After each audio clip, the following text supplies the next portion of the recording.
Sous le ciel rouge-orangé de Miamani, un petit village de République centrafricaine, vivait un jeune homme nommé Ngabo.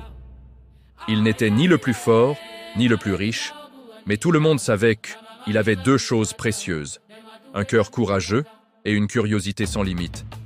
Depuis l'enfance, il écoutait les histoires de trésors cachés que racontait le griot du village, Wuya, lors des veillées autour du feu. Le mystère du trésor de Miamani une nuit, alors que les tambours se taisaient et que la lune brillait comme un grand calebasse d'argent, Wuya se leva pour raconter une histoire différente des autres.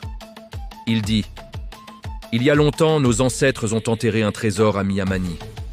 Pas seulement de l'or, mais aussi des objets sacrés qui protègent le village. Le jour où le trésor sera retrouvé par un cœur pur, Miamani connaîtra la prospérité. Mais si c'est la cupidité qui guide la main du chercheur, alors le malheur frappera. » Tout le monde écoutait, fasciné, mais pour Ngabo, ces mots furent comme une flèche dans son esprit. Il se jura en silence.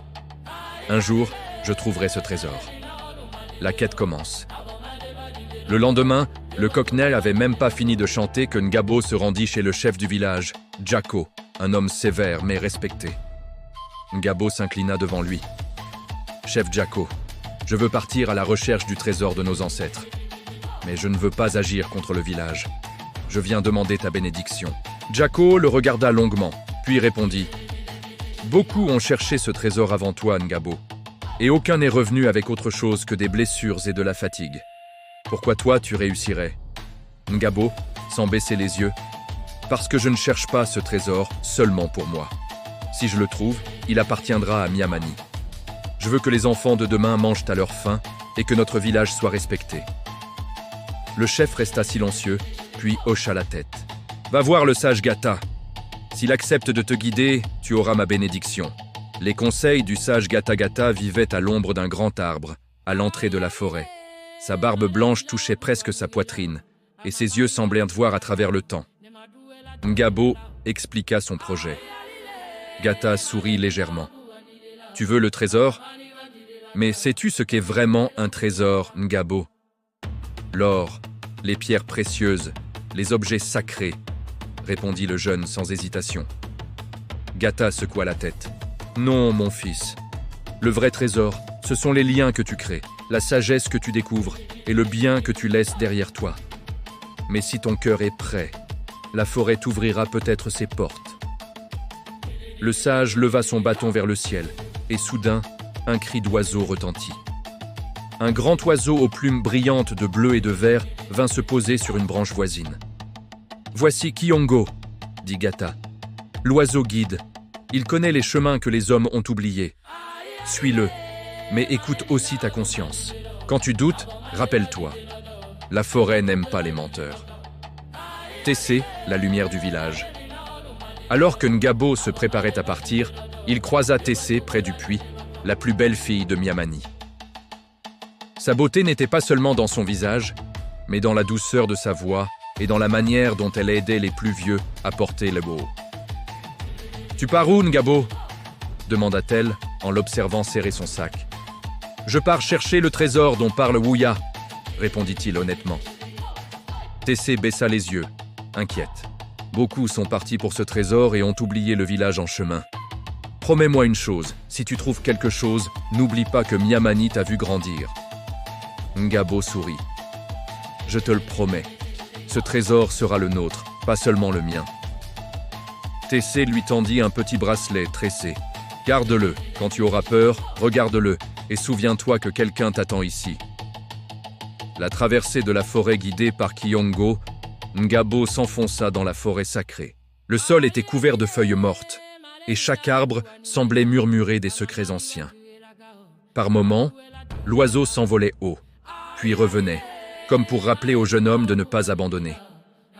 Ils traversèrent des rivières, escaladèrent des rochers, évitèrent des marais. Parfois, la fatigue faisait trembler les jambes de Ngabo, mais il pensait à Miamani, à Tessé, au sourire des enfants du village. Au 3e jour, alors que le soleil se couchait, Kiongo se posa sur un vieux baobab creux et se mit à chanter d'une voix étrange. Ngabo ressentit un frisson. Au pied de l'arbre, il remarqua une pierre plate couverte de symboles. L'épreuve du cœur sur la pierre, il était écrit en langue ancienne. Seul celui dont le cœur est plus lourd de générosité que de cupidité verra le trésor. Soudain, le sol se mit à trembler. Devant Ngabo apparut une vision.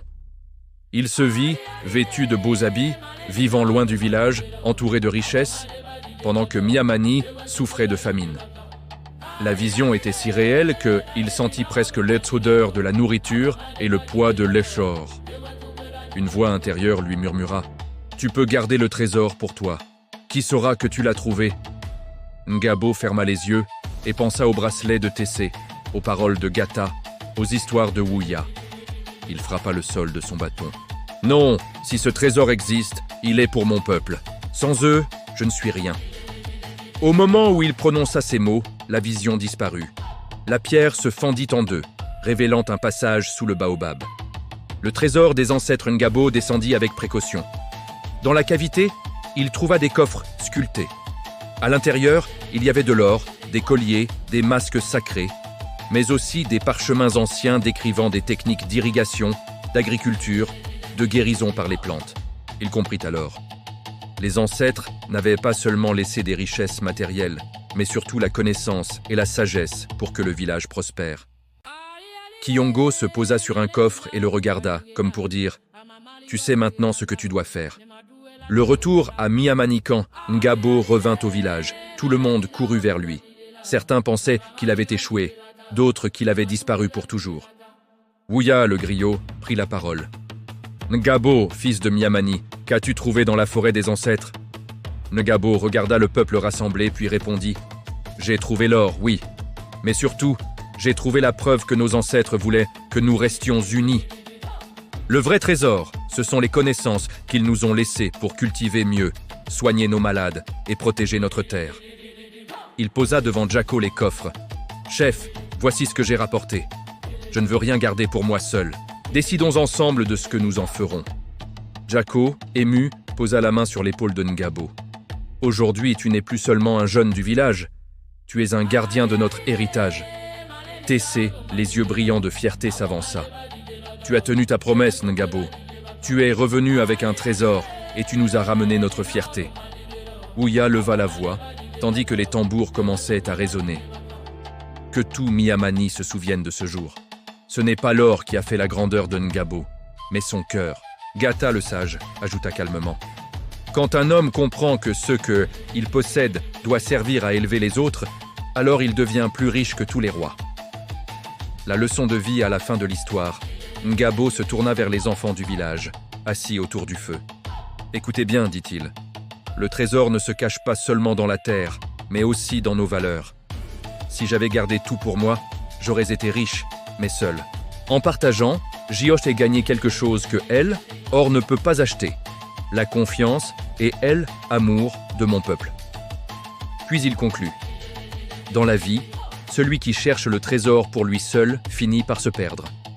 Mais celui qui cherche pour son peuple trouve plus que ce qu'il espérait. Les tambours retentirent, Kiyongo tournoya dans le ciel, et Miamani comprit que ce jour-là, le plus grand trésor découvert n'était pas au fond de la forêt, mais dans le cœur de Ngabo.